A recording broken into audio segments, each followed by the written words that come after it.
Për sa i përket Shqipërisë dhe rolit të saj si lider në gjeopolitikën, si mendoni se organizimi i samitit flas te pjesa e imazhit të Shqipërisë nga jashtë, domethënë propaganda ose paqosja e samitit në tërësi, si mund të ketë ndikuar kjo paraqitjet e ndërkombëtarët?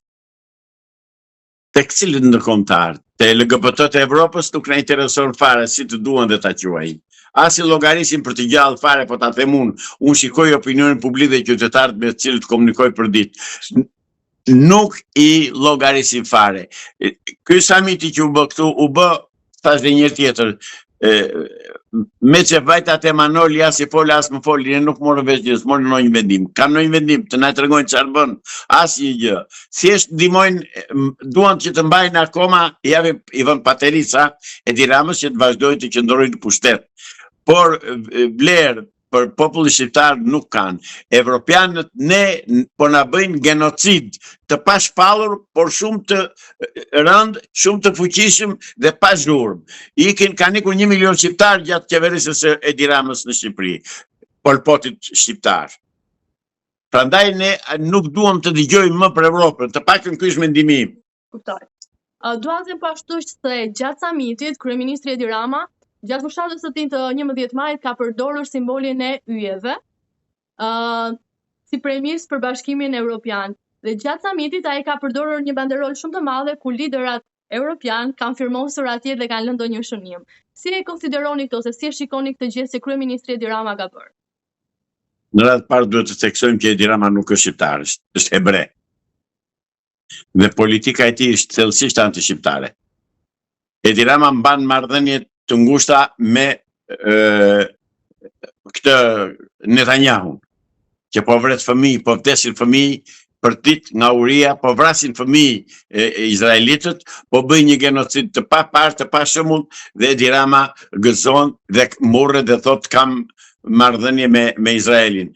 As Izraeli nuk na duhet zonjë, as këta LGBT të Evropës, sepse në një linjë janë të tërë. Këta e shikojnë që po bëhet kërdia, po mbytet populli palestinez në gjak, dhe këta dërgojnë nga një makina, po 10 makina, po një vapor me ushqime, thua se shpëtuan. Në një kohë që t'i bëjnë presion politik Izraelit dhe ta ngushtojnë treg, t'i bëjnë një blokad, të mos lejojnë asnjë tregti të Izraelit në përbot, t'i bëjnë blokadë ekonomike dhe t'i vendosin aksione me qëllim që të tërhiqet dhe të pushojë luftën. S'flet njeri se kam dëgjuar këtë Pol Potin ton të flas për krimet e Izraelit në rrypin e Gazës, në Gazën palestinezë, Pra, palestinezët janë mbytur në gjak dhe ky kriminal që kemi ne në krye, ky Palacio, burr, se s'është burra, është Palacio, është po pushon dhe nuk po flet fare asnjë fjalë. Unë vetë e dënoj krimin izraelit në Gaza, e dënoj me gjithë forcën që ka një qytetar dhe shpresoj që me ndihmën e Zotit ata të dalin mban. Cilat janë sfidat kryesore që Shqipëria duhet të adresojë pas këtij samitit për të avancuar në rrugën drejt Bashkimit Evropian?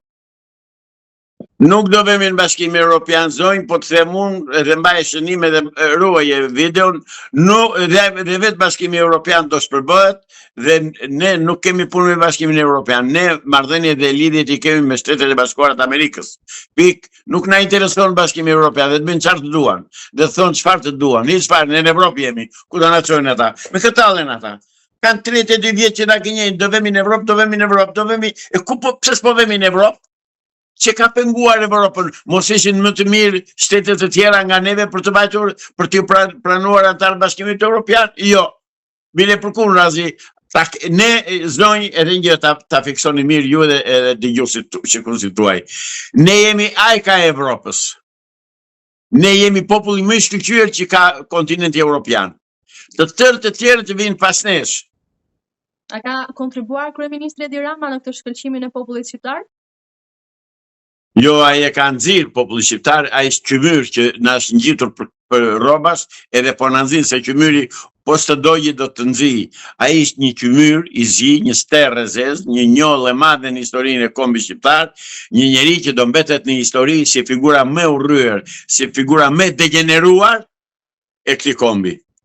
Pra, sipas ju shanset, premisat që të antarësohemi në Bashkimin Evropian në 2027 nuk janë reale, kurse fjalët që ka thënë presidenti Emmanuel Macroni kanë qenë thjesht një optimizëm i shfrenuar sa për të na dhënë suport. Jo, supporti ka dhënë Edi Rama, se Shqipërisë nuk i ka dhënë suport. Përkundërsisht, Shqipërisë i ka vënë pengesat jashtëzakonshme. Dhe është ai shteti më armik që ka Shqipëria sot. Ai Macroni, ai fytyrë poshtë që u martua me gjyshen e tij. I tillë burr. Shikoni njerëzit që në familje se çdo gjë, të gjithë popujt e botës familjen e respektojnë. Ata që janë popull dhe që janë me kulturë. Mirë, po Evropën e kanë uzurpuar sororistët edhe bën Evropa çto Sorosi. Po jo, Shqipërisë i doli zot Amerika dhe shqyrë zoti që e kemi.